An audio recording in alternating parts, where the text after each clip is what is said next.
Oramos para que no salgamos después de este sermón de la misma manera, que salgamos animados en ti, que salgamos desafiados, Señor, entendiendo cómo tú obras en cada uno de nosotros. Ayúdanos a pensar en esto. En un sentido, no es complejo, no es difícil este pasaje, pero puede darse a malas interpretaciones. Ayúdame a mí a exponerlo de manera fiel, a que mis pensamientos, Señor, no se sobrepongan, no entorpezcan lo que tú quieres transmitir a cada uno de nosotros.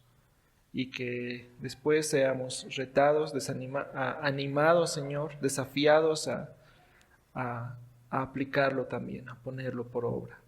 Oramos para que tú nos ayudes, Señor, para que no haya distracciones en nuestros pensamientos, en el agotamiento, en mi exposición, Señor, que entorpezcan lo que tú estás haciendo y lo que tú vas a hacer con cada uno de nosotros. En el nombre de Jesús, amén. Entiendo que hoy día vamos a ver es desde el verso 14 al 26 del capítulo 2 de Santiago. Lo hemos titulado La fe sin obras está muerta. Para entender el contexto vamos a leerlo desde el verso 1 hasta el final del capítulo.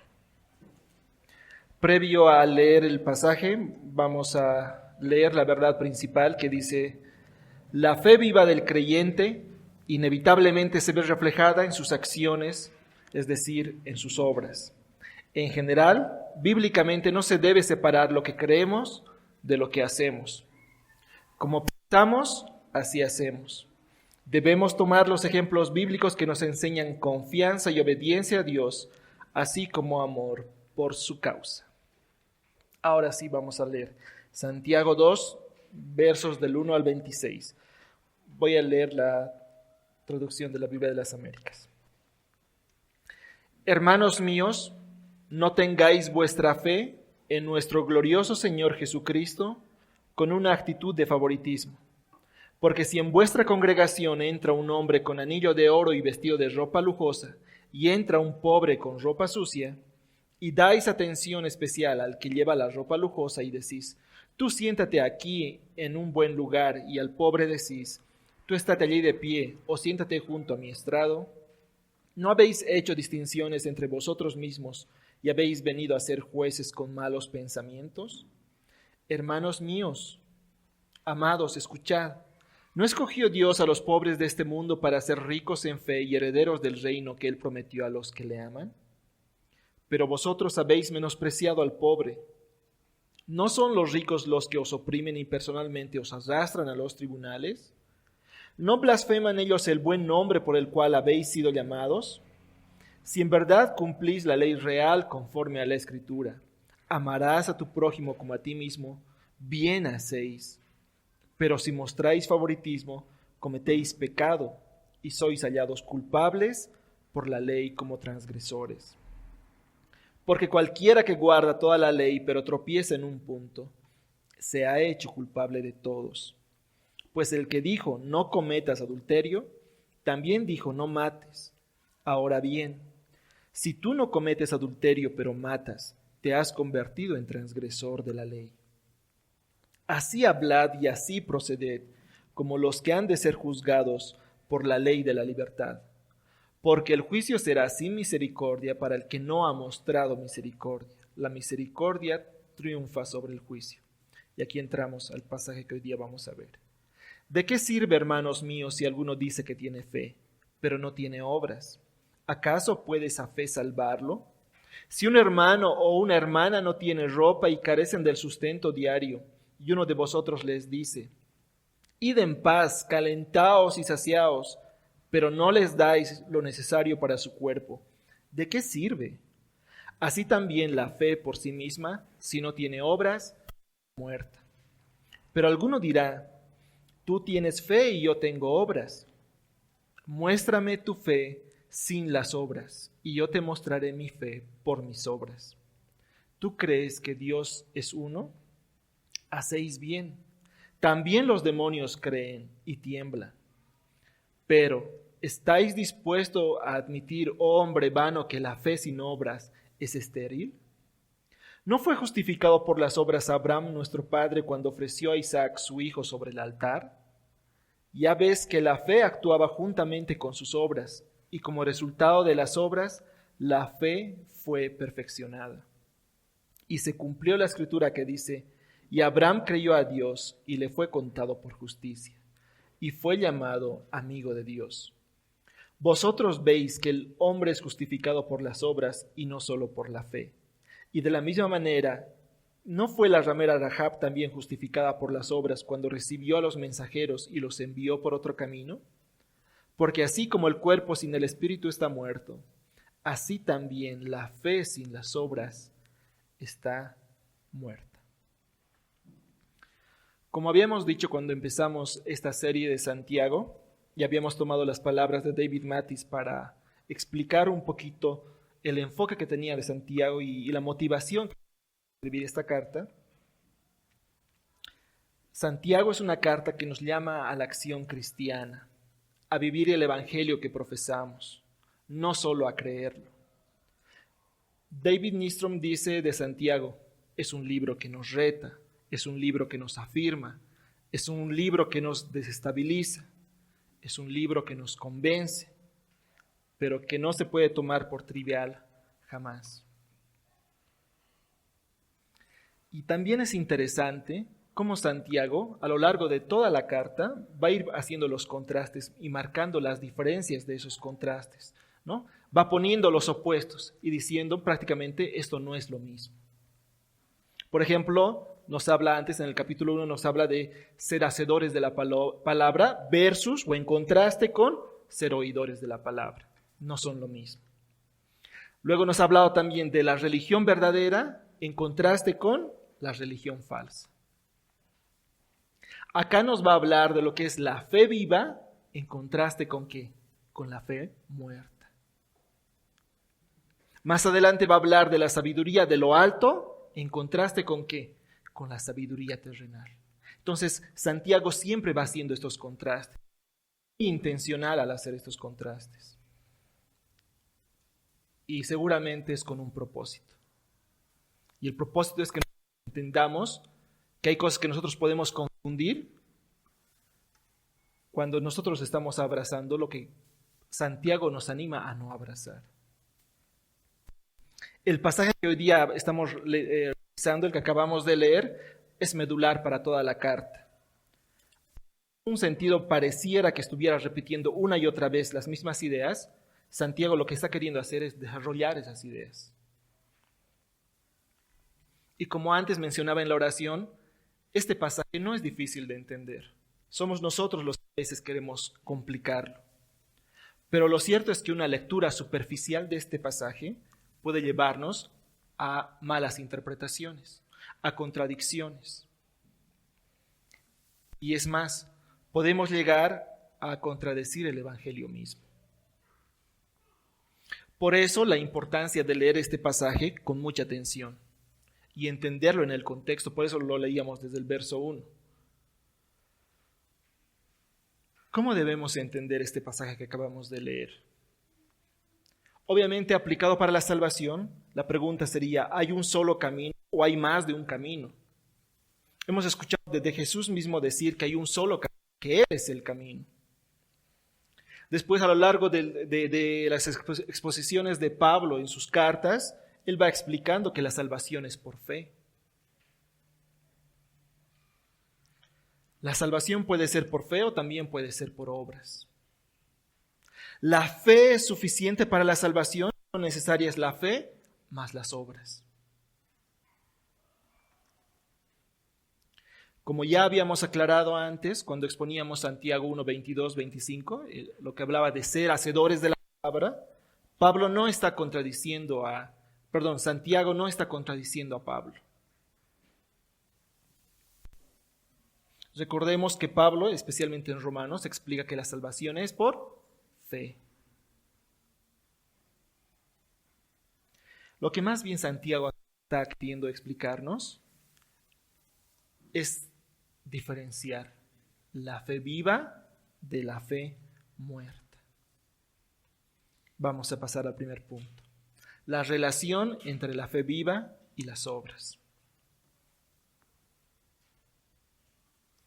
Como antes habíamos mencionado, en esta parte se responde una pregunta que es muy importante dentro de la teología cristiana. ¿La salvación es solamente por fe o la salvación es por fe más obras? Esta diferencia, que algunos tal vez pueden querer minimizar, crea un en Jesús, o tengo que creer en Jesús y hacer ciertas obras. Obviamente la regla en esto no lo va a determinar lo que dice Edward o lo que dice fulanito, sino lo que dice la palabra de Dios. Vamos a pasar algunos pasajes, especialmente en Romanos y en Gálatas. Acá él está explicando inequívocamente que la salvación es por la fe en Cristo. Romanos capítulo 3.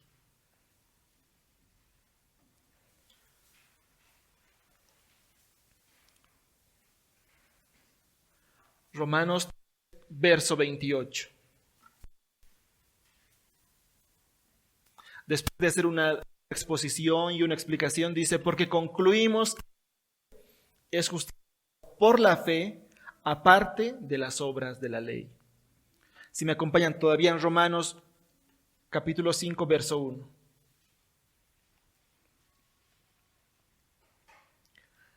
Por tanto, y está concluyendo, ¿no? Pues dice, por tanto, habiendo sido justificados por la fe, tenemos paz con Dios por Jesucristo. Gálatas 3:24. De manera que la ley ha venido a ser nuestro ayo para conducirnos a Cristo, a fin de que seamos justificados por la fe. Entonces, partimos del lugar correcto. Somos justificados por la fe.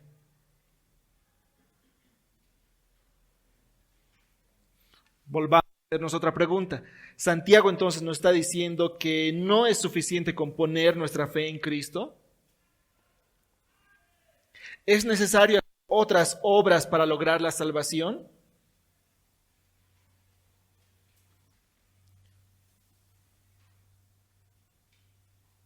Volvemos a Santiago 2, desde el 14 al 20 voy a leer. Santiago 2, del verso 14 al 20. ¿De qué sirve, hermanos míos, si alguno dice que tiene fe, pero no tiene obras? ¿Acaso puede esa fe salvarlo? Un hermano o una hermana no tienen ropa y carecen del sustento diario, y uno de vosotros les dice, id en paz, calentaos y saciaos, pero no les dais lo necesario para su cuerpo. ¿De qué sirve? Así también la fe por sí misma, si no tiene obras, está muerta. Pero alguno dirá, tú tienes fe y yo tengo obras. Muéstrame tu fe sin las obras y yo te mostraré mi fe por mis obras. ¿Tú crees que Dios es uno? Haces bien. También los demonios creen y tiemblan. Pero, ¿estás dispuesto a admitir, oh hombre vano, que la fe sin obras es estéril? Como decía en la introducción, no nos está diciendo que la fe en Cristo no es suficiente. Más bien lo que nos está diferenciando en dos clases de fe, la fe viva y la fe muerta. La fe viva va a dar como resultado, va a dar como fruto, va a dar como consecuencia acciones que honran a Dios, donde se va a manifestar el amor a Dios, a manifestar el amor al prójimo.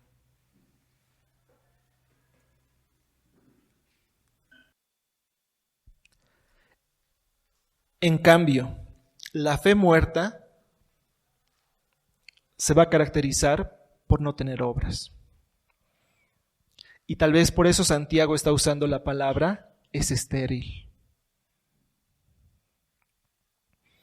Esta palabra estéril se puede traducir también como sin valor, como inútil. Y si se dan cuenta, es una palabra muy fuerte.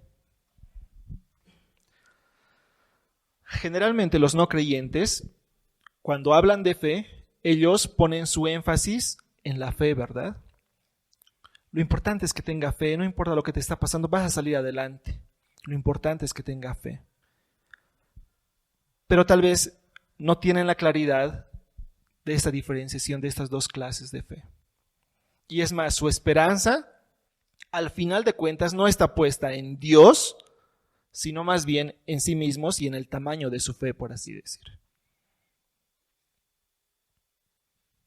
Qué terrible sería que al final esta fe fuese estéril, fuese sin valor, fuese inútil. Y el ánimo de Santiago a lo largo de toda su carta va a ser hacedores de la palabra, no solamente oidores, no cayendo en el autoengaño. Santiago 1:26 va a decir: si alguno se cree religioso pero no refrena su lengua, sino que engaña a su propio corazón, la religión del tal es vana, sin valor, inútil. Entonces no se trata de una doctrina almacenada exclusivamente en nuestro cerebro, en nuestra mente, en nuestra cabeza. No se trata de un conocimiento de algo abstracto y nada práctico para nosotros. Voy a poner un ejemplo. Nosotros podemos llegar a conocer cuál es la preparación de los astronautas en la NASA, ¿verdad? Cuando les va a tocar tripular una nave espacial.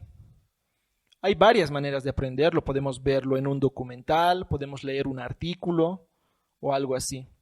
Pero probablemente nunca en nuestras vidas vamos a aplicar ese conocimiento en nuestras vidas diarias. ¿O quién acá es astronauta?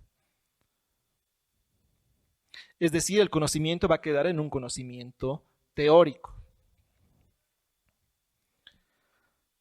Santiago está hablando de que nuestra fe en Dios no tiene que ser únicamente teórica, verbal. Tiene que ser práctica, aplicada. Por otra parte, pueden estar aquellos que van a sentimentalizar su relación con Dios. No me pidan que repita la palabra porque me ha costado decirlo. Y lo van a encerrar solo en una experiencia emocional. O tal vez en una experiencia sobrenatural, que se va a dar en circunstancias específicas. Entonces, si no sientes, es que no estás en una relación con Dios. Muy probablemente ambos extremos, tanto aquel que se está moviendo única y exclusivamente por sus emociones, como aquel que está netamente intelectualizando todo, racionalizando todo, van a decir que creen en Dios. Porque probablemente ambos leen la Biblia. O porque ambos tienen sentimientos hacia Dios o hacia una imagen que ellos se han creado de Dios mismo. Pero no necesariamente ambos tienen una fe viva. La fe viva hará que el creyente crezca en confianza en Cristo.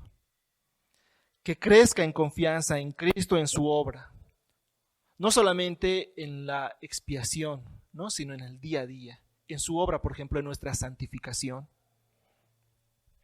La fe viva va más allá de solo asentir intelectualmente ciertas verdades, o buscar experiencias sobrenaturales, o asistir regularmente a la iglesia los fines de semana, sino más bien va a transformar la vida de las personas.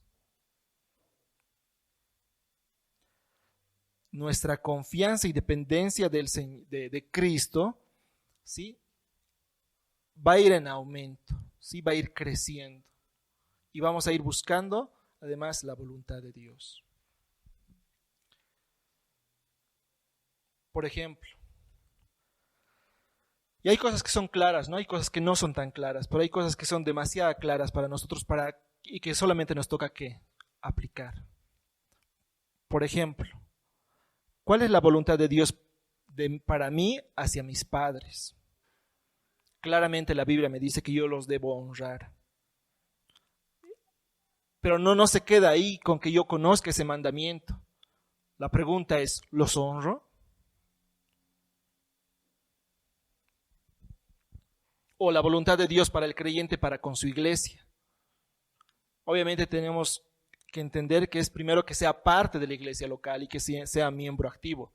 Ya habíamos hablado varias veces sobre eso, que no habla necesariamente de un servicio formal, pero sí que participe, que sea parte de.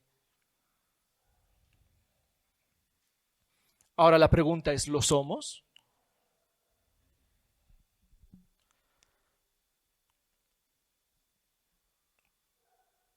Y así podríamos ir haciéndonos un montón de preguntas, ¿no? Con respecto al trabajo, en nuestro rol de padres, en nuestro rol de hijos, en nuestro rol de esposos, de ciudadanos. Como podemos ver, no se tratan de posiciones doctrinales frías, sino más bien se trata de vida. Nuestra vida no tendría que ser la misma que era antes cuando conocíamos al Señor. Cuando no conocíamos al Señor, perdón. Obviamente no estamos hablando de magia, ¿no? Probablemente muchos han escuchado testimonios de personas que antes eran alcohólicos y cuando han conocido al Señor de la noche a la mañana han dejado el alcohol. Probablemente. Pero eso no es una regla, ¿no? Otros han tenido que luchar y perseverar con eso por el resto de sus vidas e ir creciendo en eso. Y en muchas áreas de nuestra vida va a ser así. Y si se dan cuenta, Santiago está apuntando a eso, a esa practicidad.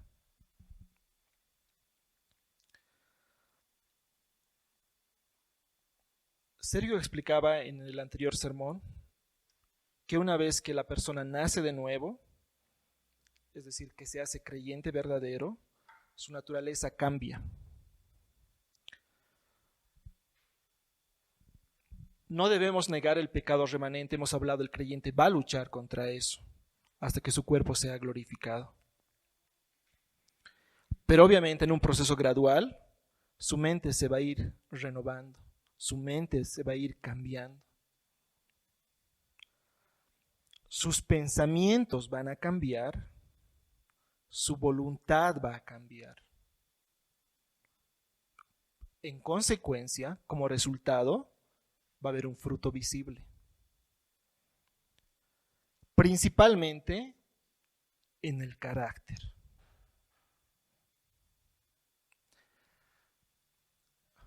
Me anima cuando una persona más madura en la fe que yo me dice, entiendo por lo que estás recorriendo, yo era así antes y me ha traído probablemente esas dificultades, este es el rumbo. Y no es que solamente me lo dicen, ¿no? Es que yo además puedo verlo en él.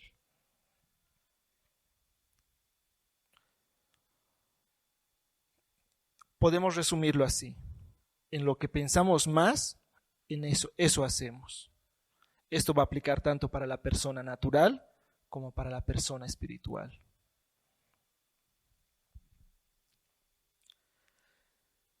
Entonces, ¿cuál es la relación entre la fe y las obras? La fe viva inevitablemente va a traer como resultado acciones, obras. La fe muerta no, es estéril.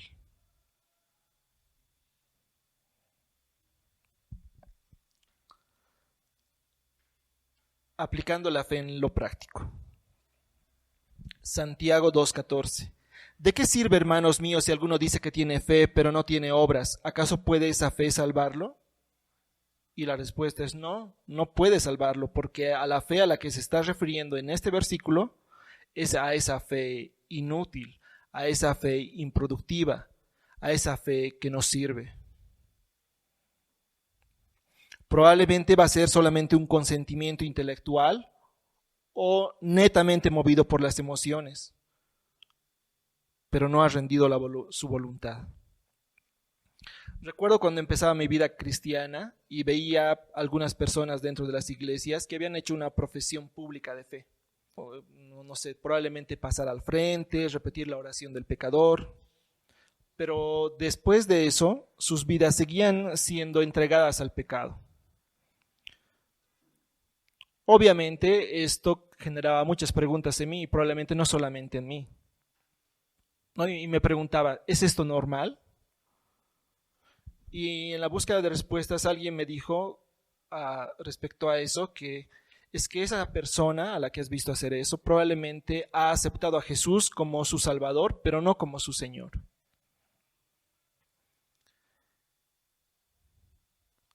La pregunta es, ¿eso está en la Biblia? La Biblia no hace tal dicotomía. No hace una separación del creyente que solamente confía en Cristo como su Salvador, pero no lo hace su Señor. No hay tal. Cuando nos decimos cristianos es que estamos diciendo que Cristo es nuestro Señor.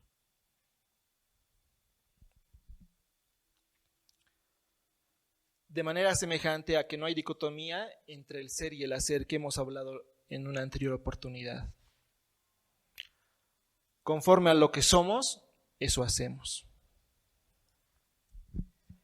Esa persona es enemiga de Dios, como dice Romanos 5:10, por tanto no se va a esforzar por someter su voluntad a la de Dios.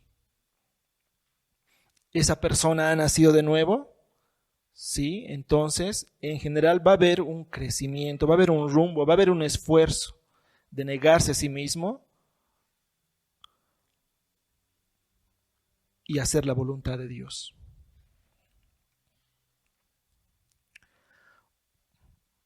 Obviamente acá no estamos hablando de magia, ¿no? Es un proceso gradual donde Dios tiene mucha paciencia con nosotros, donde Dios tiene mucha misericordia con nosotros, pero como ayer mencionaba uno de los hermanos, no debemos confundir la misericordia de Dios con la voluntad de Dios.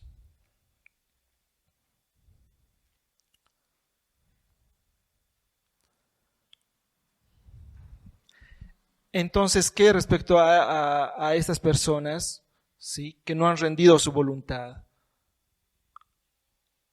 a Cristo? Primera de Juan, capítulo 3, verso 8 en adelante dice, el que practica el pecado es del diablo, porque el diablo ha pecado desde el principio. El Hijo de Dios se manifestó con este propósito, para destruir las obras del diablo. Ninguno que es nacido de Dios practica el pecado, porque la simiente de Dios permanece en él y no puede pecar, porque es nacido de Dios. En esto se reconocen los hijos de Dios y los hijos del diablo. Todo aquel que no practica la justicia no es de Dios, tampoco aquel que no ama a su hermano. Para poner las cosas en contexto, no estamos hablando de perfección, no estamos hablando de que el cristiano ya no puede cometer pecado. El cristiano sí comete pecado, pero hay una diferencia entre cometer pecado y practicar el pecado. Cuando el cristiano comete pecado, sabe también cuál es el camino. El camino va a ser reconocer el pecado, arrepentirse, confesarlo e incluso en muchos casos buscar la restauración. En cambio, quien se entrega a la práctica de pecado no va a seguir todos esos pasos que acabo de mencionar.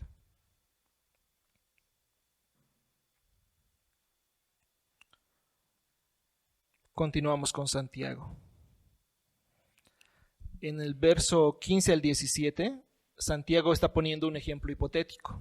Dice, si un hermano o una hermana no tiene ropa y carecen del sustento diario, y uno de vosotros les dice, id en paz, calentaos y saciaos, pero no les dais lo necesario para su cuerpo, ¿de qué sirve? Así también la fe por sí misma, si no tiene obras, está muerta.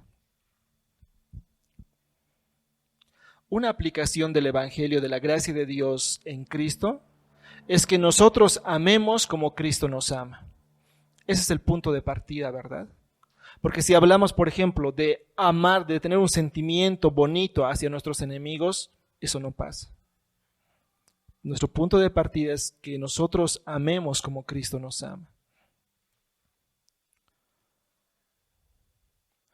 Ahora, es interesante que acá dice si un hermano, entonces claramente esto está apuntando primero a los hermanos en la fe.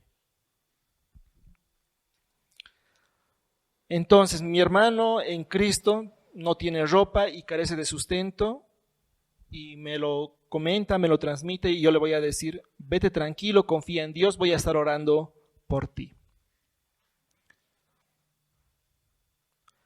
Peor aún, el escenario sí está en mis posibilidades el apoyarlo de manera práctica, ya sea con ropa, con alimento, con alojamiento temporal o lo que sea que este hermano esté necesitando.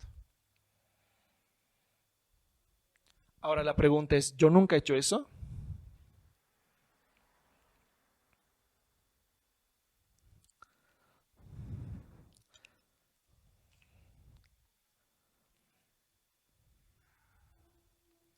Es más, ¿cuántas veces me han pedido oración y he dicho, sí, voy a estar orando por ti? Y probablemente ni siquiera he orado por esa persona.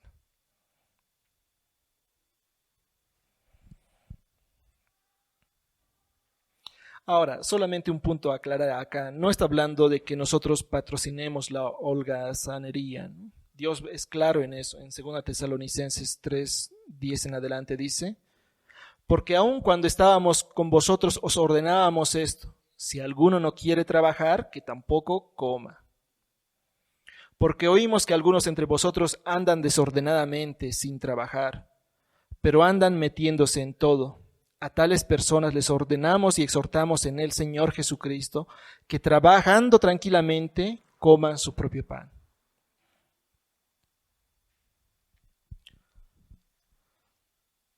Entonces, no ese es el caso, ¿no? De personas que quieran vivir a expensas de otros. Pero lo cierto es que por mucha diligencia que pongamos, no todos tenemos los mismos recursos económicos, ¿no? Podemos ser muy diligentes en el trabajo, esforzarnos tal vez si estoy sin trabajo, buscando el trabajo, y aún así la estoy pasando complicado, difícil. La iglesia tendría que ser un apoyo para la membresía en tiempos de necesidad. La pregunta es, ¿lo es? Y a veces pensamos en algo muy formal, ¿no? Donde el pastor tiene que venir y decir, hermanos, tal hermano está pasando necesidad, apoyemos.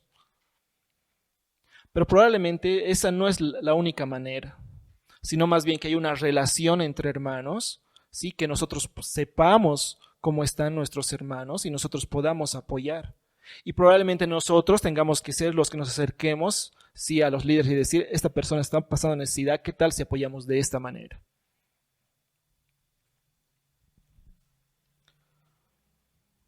El otro día escuchaba de alguien que pasó por iglesias en algún tiempo de su vida y le preguntaban, ¿por qué dejaste la iglesia?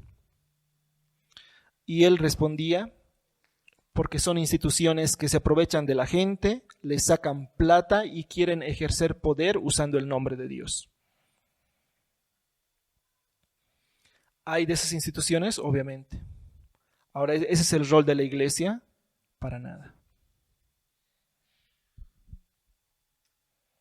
Ahora, de haber sido ciertas las palabras de esta persona y que esas iglesias por las que él ha pasado hubiesen hecho eso, claramente la iglesia no está para eso. No está para aprovecharse de la gente, sino más bien para hacer bendición para el pueblo de Dios.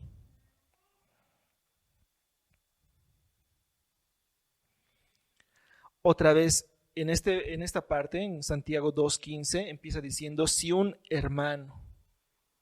Ya anteriormente habíamos hablado cómo realmente la Biblia es muy intencional con mostrarnos la prioridad que le debemos dar a nuestros hermanos en fe.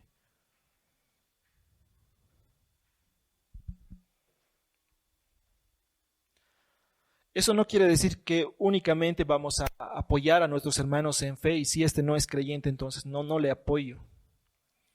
Obviamente hay un mandamiento, ¿no? De amar a nuestro prójimo como a nosotros mismos.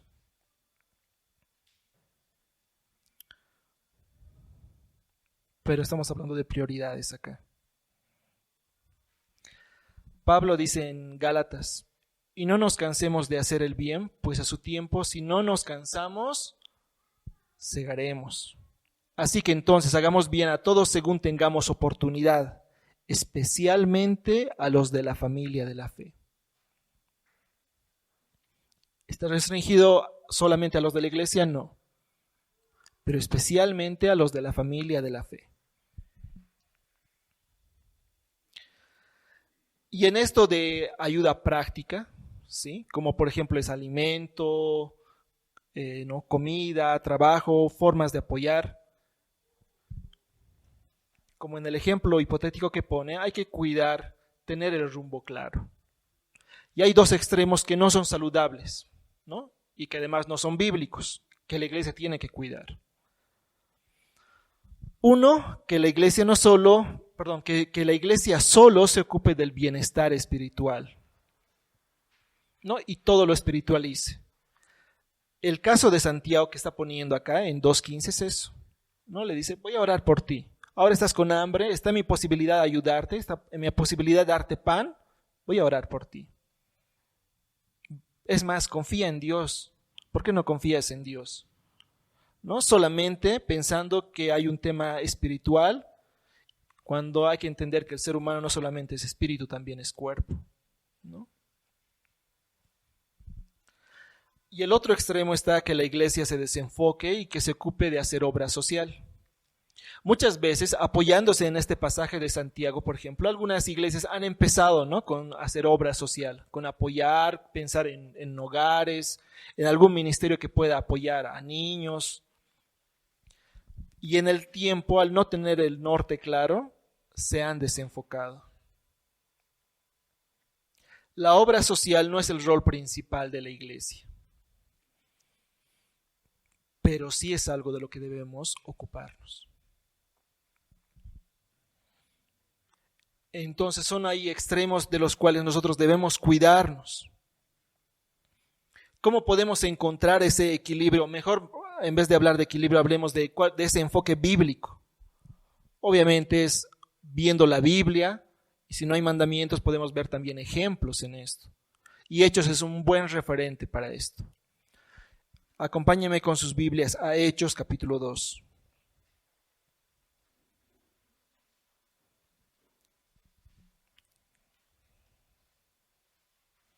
Hechos capítulo 2, verso 44. Hechos 2, capítulo 44. Todos los que habían creído estaban juntos y tenían todas las cosas en común. Vendían todas sus propiedades y sus bienes y los compartían con todos, según la necesidad de cada uno. Día tras día continuaban unánimes en el templo y partiendo el pan en los hogares. Comían juntos con alegría y sencillez de corazón, alabando a Dios y hallando favor con todo el pueblo. Y el Señor añadía cada día al número de ellos los que iban siendo salvos. Obviamente hay que tener cuidado ahí de no creer que se nos está llamando a socialismo o a comunismo, ¿no? Hay que entender el contexto que tenía en ese momento la iglesia. Pero no por nada está ahí que vendían todas sus propiedades y que sus bienes los compartían con todos. Es decir, no solamente velaban por sí mismos. Hoy en día, producto de la cultura, de lo que el humanismo enseña, ha permeado todo, ¿no?, hasta la educación, el velar solamente por ti mismo. Muchos de nuestros jóvenes están ya con ese enfoque, incluso en las iglesias. El otro día veía un video que precisamente hablaba de eso, ¿no? Y cómo, pese a que los jóvenes entendían, los creyentes, jóvenes creyentes, entendían el evangelio, el poder del evangelio, el pensar en sí mismos era un freno para que ellos puedan compartir el evangelio a otros. Más adelante, Hechos capítulo 6, verso 1. Y este pasaje creo que en las últimas semanas lo hemos leído varias veces. Hechos capítulo 6, verso 1.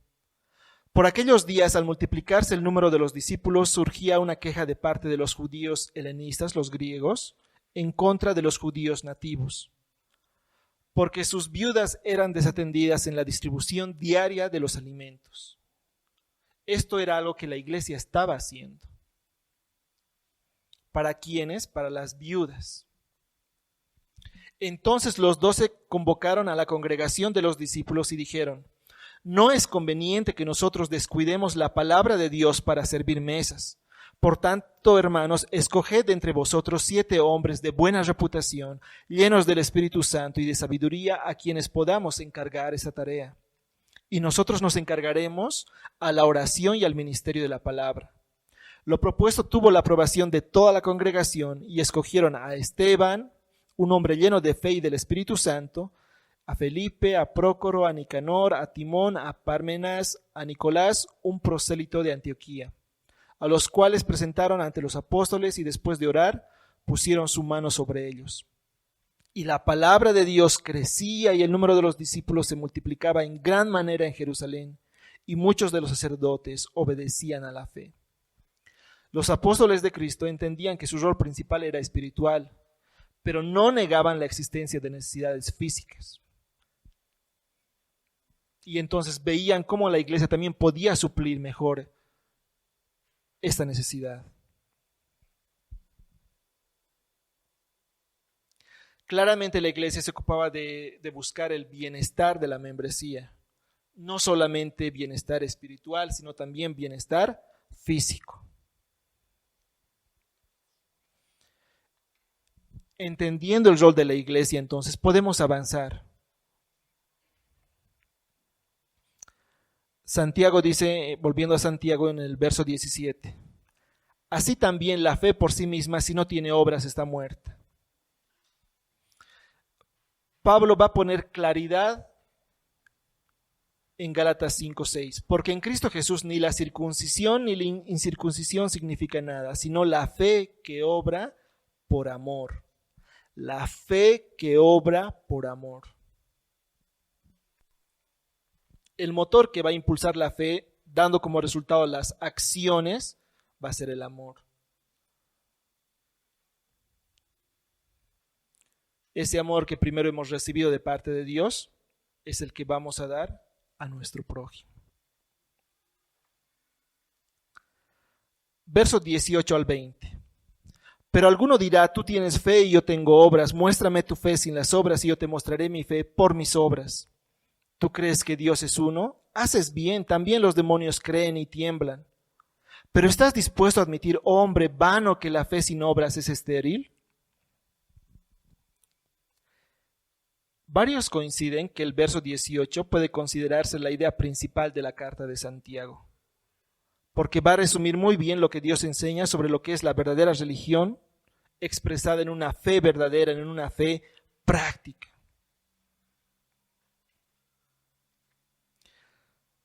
Más adelante en los siguientes versículos vamos a ver ejemplos que Santiago pone del Antiguo Testamento, que nos van a explicar mejor esta fe.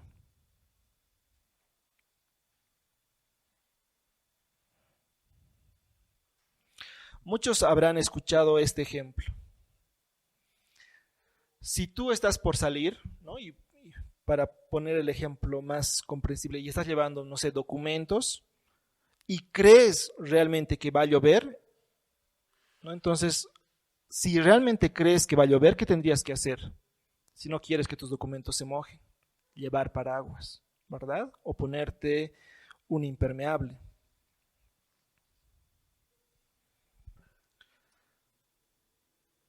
Otra vez, acciones, ¿sí? Que son resultado de lo que nosotros creemos.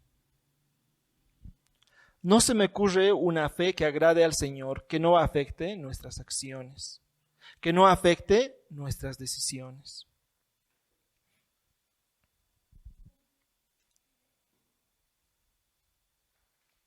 Primera de Samuel, capítulo 15.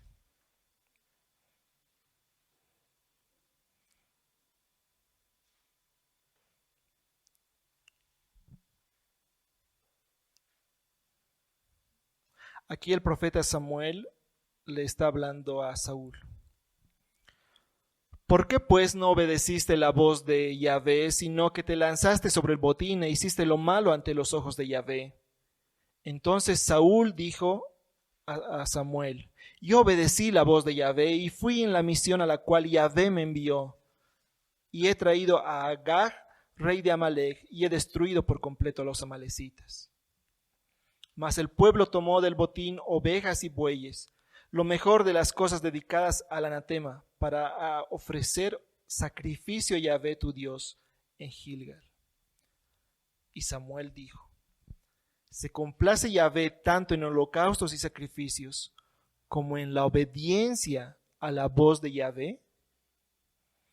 He aquí, el obedecer es mejor que un sacrificio, y el prestar atención que la grosura de los carneros. El pecado del pueblo, guiado por Saúl, fue la desobediencia a Yahvé, haciendo lo que Dios no les había mandado hacer.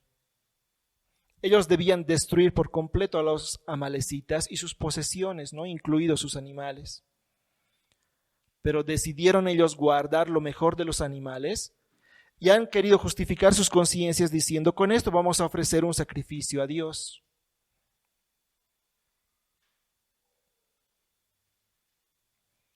¿Por qué estamos hablando de obediencia? Porque una evidencia de la fe viva es sin duda la obediencia. Oseas 6, capítulo 6, desde el verso 4. ¿Qué haré contigo, Efraín? ¿Qué haré contigo, Judá? Porque vuestra lealtad es como nube matinal y como el rocío que temprano desaparece.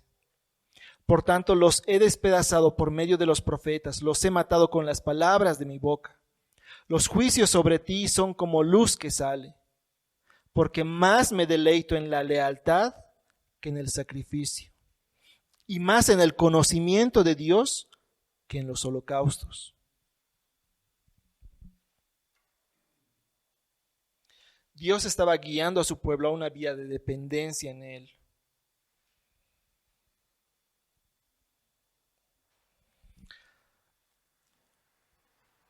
A los papás no les ha pasado con sus hijos especialmente que cuando sus hijos les están viendo, les están obedeciendo muy bien, pero en el momento en que ya no los están viendo, ellos dejan de obedecer.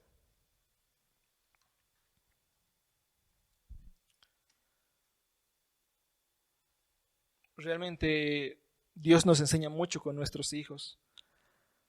A veces algunos de nosotros actuamos así.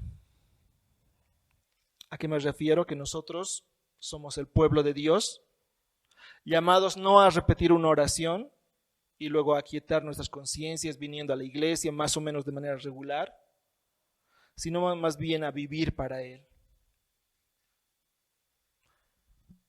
¿Cómo vivimos el día a día? ¿Cuáles son los frutos de nuestra vida?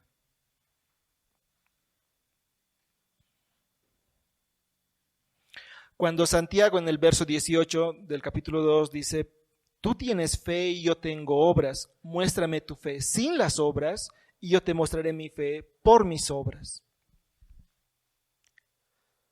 La fe verdadera va a traer consigo como consecuencia acciones que muestren nuestra fe en Dios.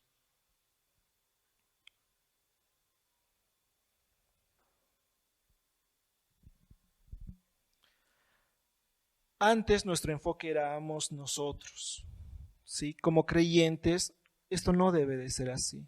No solamente debemos velar por nosotros mismos. Debemos buscar la oportunidad de hacer el bien a otros, en este caso a nuestros hermanos.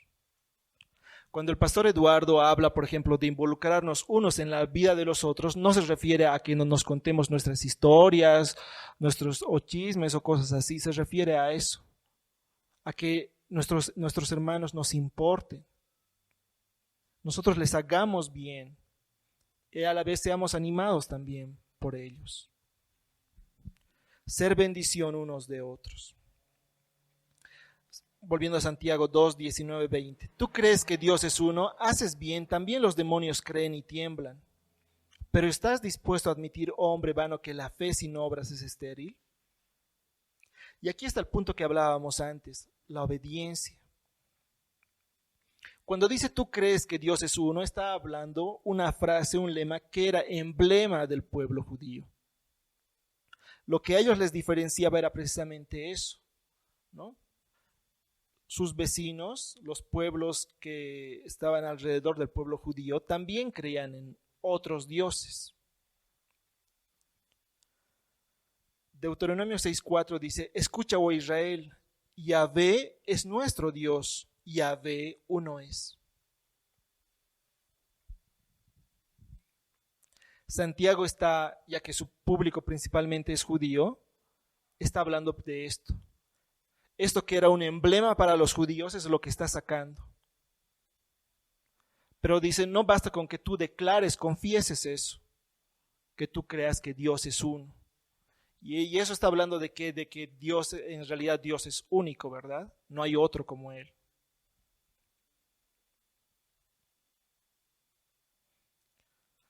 Bien que tú creas que Dios es uno, pero también los demonios creen y tiemblan.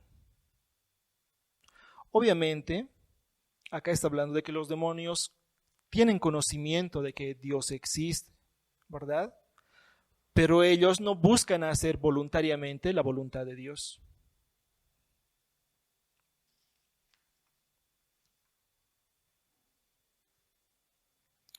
Y el verso 20 termina diciendo, ¿pero estás dispuesto a admitir, hombre vano, que la fe sin obras es estéril? Ese hombre vano habla de hombre sin resultado, hombre tonto, hombre hueco.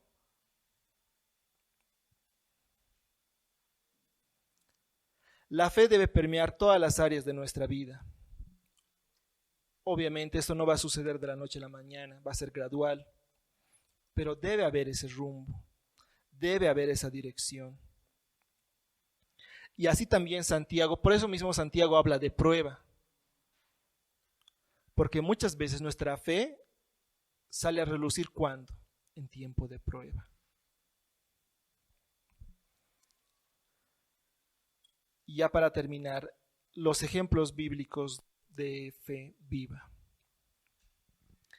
Específicamente acá Santiago pone dos ejemplos. El primer ejemplo es Abraham y el segundo ejemplo es Rahab. ¿No fue justificado por las obras Abraham, nuestro padre, cuando ofreció a Isaac su hijo sobre el altar? Ya ves que la fe actuaba juntamente con sus obras, y como resultado de las obras, la fe fue perfeccionada. Y se cumplió la escritura que dice, y Abraham creyó a Dios y le fue contado por justicia, y fue llamado amigo de Dios. Vosotros veis que el hombre es justificado por las obras y no solo por la fe.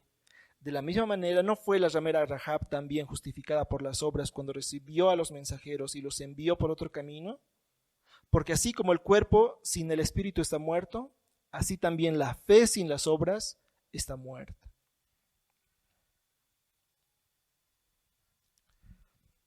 ¿Qué podemos aprender de esto? ¿Por qué Santiago ha puesto el ejemplo de Abraham? Específicamente se está refiriendo a Génesis 22.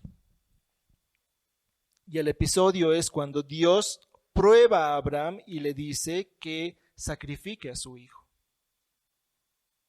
Voy a leer algunos versículos de Génesis 22, verso 2.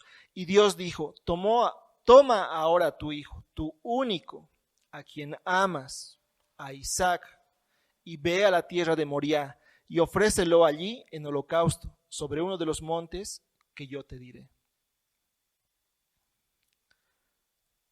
Ustedes pueden leer el pasaje completo hasta el verso 14, pero es interesante cómo a medida que van pasando, que ellos toman acción, ¿sí? Su fe, su confianza en Dios se ve reflejada en una obediencia. Él hace lo que Dios le dice que haga.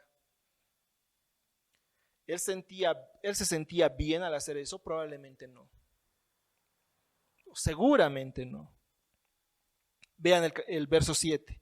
Y habló Isaac a su padre Abraham y le dijo, Padre mío, y él respondió, heme aquí, hijo mío. Y dijo Isaac, aquí están el fuego y la leña, pero ¿dónde está el cordero para el holocausto? Obviamente llega un punto hasta donde incluso Isaac se da cuenta que él era el holocausto.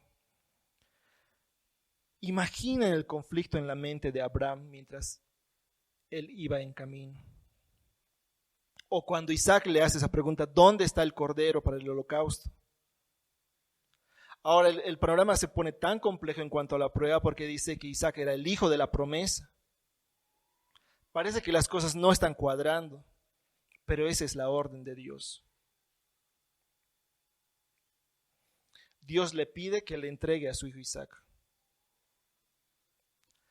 ¿Sentía bien Abraham de hacer eso? No.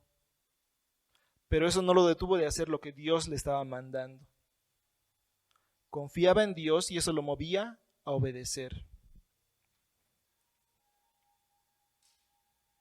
El temor correcto a Dios se hizo evidente al estar dispuesto a sacrificar a su hijo único, si así Dios se lo pedía. Y después, dentro de esos héroes de la fe, siempre se lo rescata a Abraham, ¿no? Y dice, y creyó Abraham a Dios y le fue contado por justicia.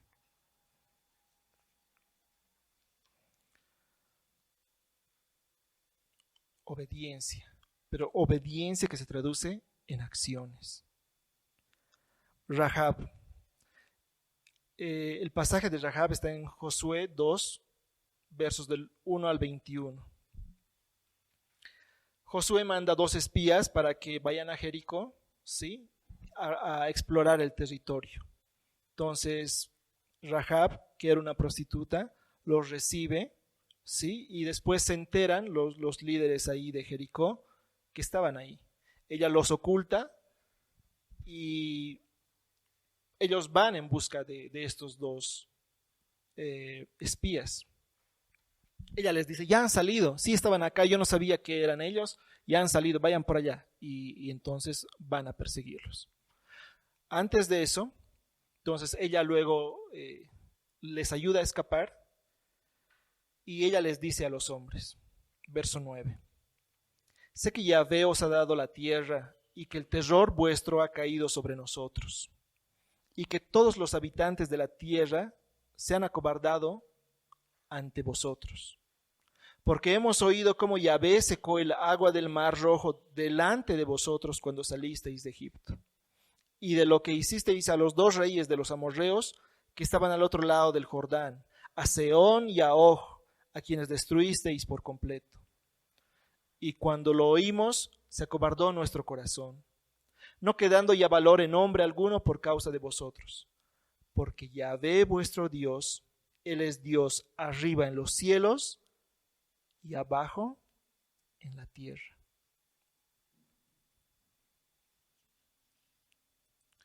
Probablemente había más claridad en Rahab que en algunos israelitas. Y los hombres le dijeron, verso 14, nuestra vida responderá por la vuestra si no reveláis nuestro propósito. Y sucederá que cuando el Señor nos dé la tierra, te trataremos con bondad y lealtad. ¿No? Y le piden que ate un cordón de hilo escarlata a la ventana y que ponga ahí a toda su familia. Cuando ellos iban a invadir, ellos iban a matar a todos excepto a esta familia. Lo interesante es que al final Rahab está considerada entre la ascendencia de Jesús.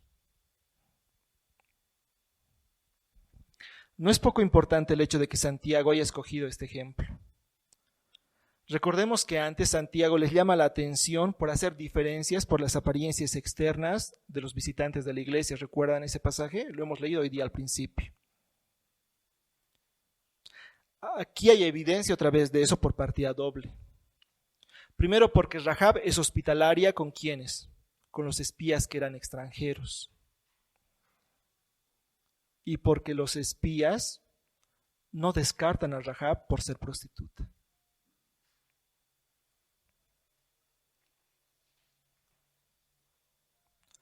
Al final Rahab ha apoyado la causa del pueblo de Dios.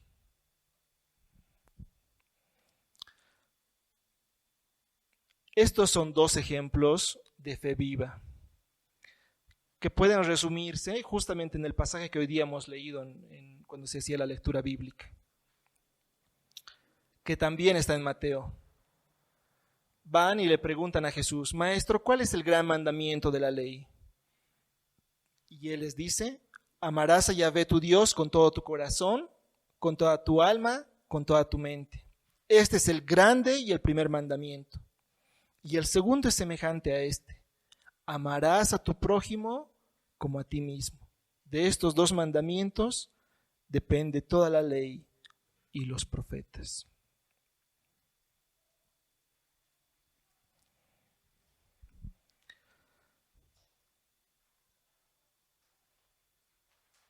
Vamos a partir del fundamento que pone la palabra. La base es el Evangelio. La salvación para el ser humano va a descansar en la obra de Cristo. Por tanto, solo aquellos que reconocen su pecado, aquellos que están arrepentidos, que no confían en sus propias obras, que reconocen que sus obras, por muy satisfactorias que sean para sí mismo, o incluso que sean aplaudidas por otros hombres, no son suficientes para restaurar una comunión fracturada con Dios por culpa del pecado. El único camino es la confianza verdadera solo en Cristo y su palabra perfecta.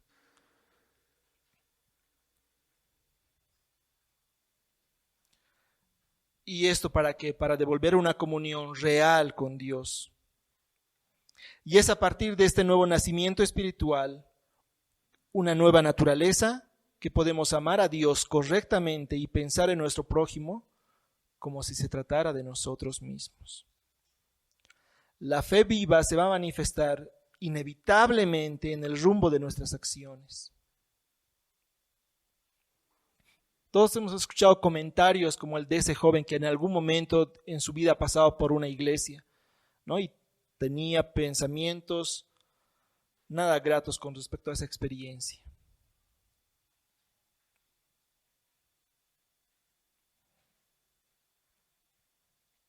Lo cierto es que la fe viva se va a manifestar en acciones, en confianza en nuestro Dios, aún en medio de dificultades y de pruebas, entendiendo que le pertenecemos y buscamos hacer su voluntad en nuestras vidas. Vamos a buscar el bien de nuestros hermanos, no vamos a pensar solamente en mi propio bien. Vemos en el ejemplo de Abraham la confianza en Dios. Esa confianza no lo ha paralizado, le ha hecho dar pasos de obediencia,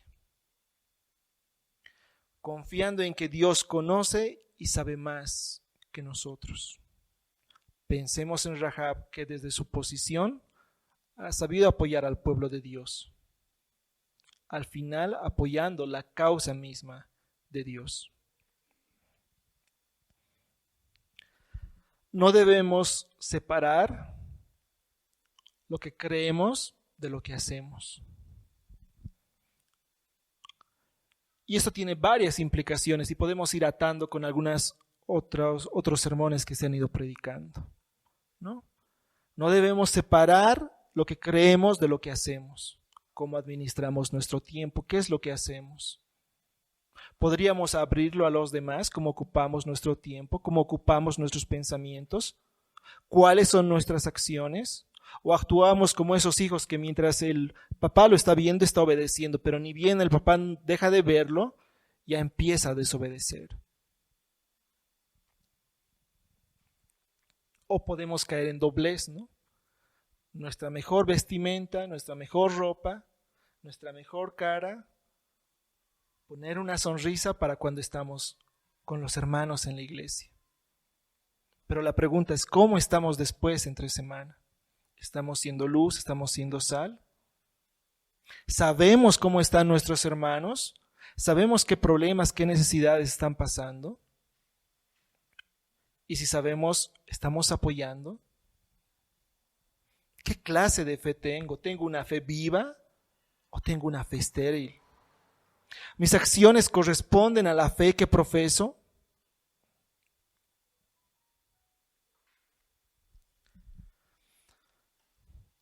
¿Cómo aplica lo que hemos visto el día de hoy con este verso que Pedro dice? Porque escrito está: sed santos porque yo soy santo. Recuerdo cuando estábamos con la pandemia alta y todo eso, ¿no? Y había un miedo por reunirse, y todas las voces decían, no te acerques, aíslate.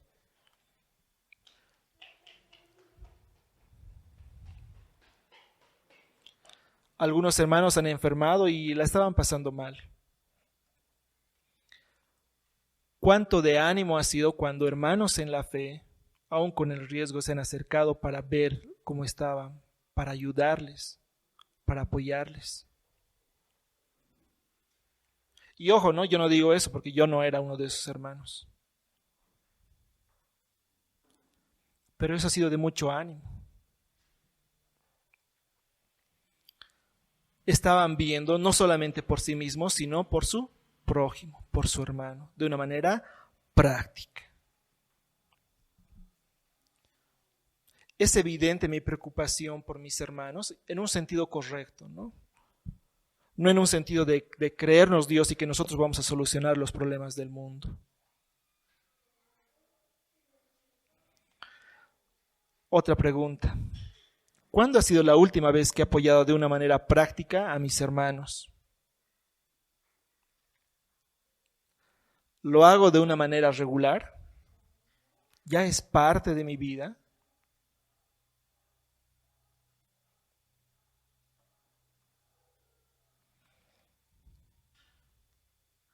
¿O lo más que voy a decir es, voy a orar por ti? Por tanto, estad alerta, recordando que por 3 años, de noche y de día, no cesé de amonestar a cada uno con lágrimas. Pablo está hablando. Ahora os encomiendo a Dios y a la palabra de su gracia, que es poderosa para edificaros y daros la herencia entre todos los santificados. Ni la plata, ni el oro, ni la ropa de nadie he codiciado. Vosotros sabéis que estas manos me sirvieron para mis propias necesidades y las de los que estaban conmigo. En todo os mostré que así, trabajando, debéis ayudar a los débiles y recordar las palabras del Señor Jesús que dijo, más bienaventurado es dar que recibir. La fe viva del creyente inevitablemente se ve reflejada en sus acciones. En general, bíblicamente no se debe separar lo que creemos de lo que hacemos. Como pensamos, así hacemos. Debemos tomar los ejemplos bíblicos que nos enseñan confianza y obediencia a Dios, así como amor por su causa. Vamos a orar.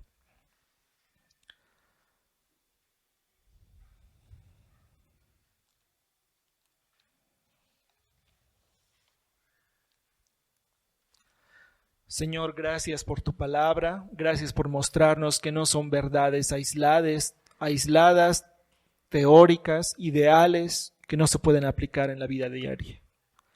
Si dependiese única y exclusivamente de nosotros, probablemente podríamos decir que son inalcanzables. Pero tu Espíritu Santo, Señor, nos capacita para que podamos ver más allá, para que nos esforcemos por servirte, por obedecerte, para que nos esforcemos por conocerte más, por confiar más en ti y por amar más a nuestro prójimo.